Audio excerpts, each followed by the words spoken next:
হানজালার গোসল হয়েছিল তৃতীয় আসমানে জমজমের পানিতে। হযরত হানজালা রাদিয়াল্লাহু তাআলা আনহু তিনি সদ্য বিবাহ করেছেন। ওই সময় আমাদের প্রিয় নবী সাল্লাল্লাহু আলাইহি ওয়াসাল্লাম সাহাবীদেরকে বললেন, আমার সাহাবায়ে কেরাম, তোমরা উহুদের যুদ্ধের জন্য প্রস্তুতি গ্রহণ করো। রাসূলুল্লাহ সাল্লাল্লাহু আলাইহি ওয়াসাল্লাম হযরত হানজালা রাদিয়াল্লাহু তাআলা আনহুকে বললেন, হানজালা, তোমাকে যুদ্ধে যেতে হবে না।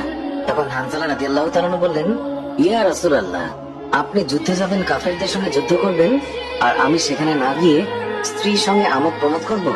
এটা আমি সহ্য করতে পারবো না, আমাকেও যুদ্ধে নিয়ে চলুন। রাসূলুল্লাহ সাল্লাল্লাহু আলাইহি ওয়াসাল্লাম তখন বললেন, হানজালা, আমি তোমাকে আদেশ দিলাম, তুমি বাড়িতে থাকো, তোমাকে যুদ্ধে যেতে হবে না। হানজালা তখন নবীর আদেশ শুনে কাঁদতে কাঁদতে বাড়ি চলে গেল। আমাদের প্রিয় নবী সাল্লাল্লাহু আলাইহি ওয়াসাল্লাম সাহাবীদেরকে নিয়ে যুদ্ধে চলে গেছেন। এদিকে সাহাবী হানজালা তার স্ত্রীর সঙ্গে রাত কাটানোর পর তার উপর গোসল ফরজ হয়ে গিয়েছে, তাই সে গোসল করতে গেছে।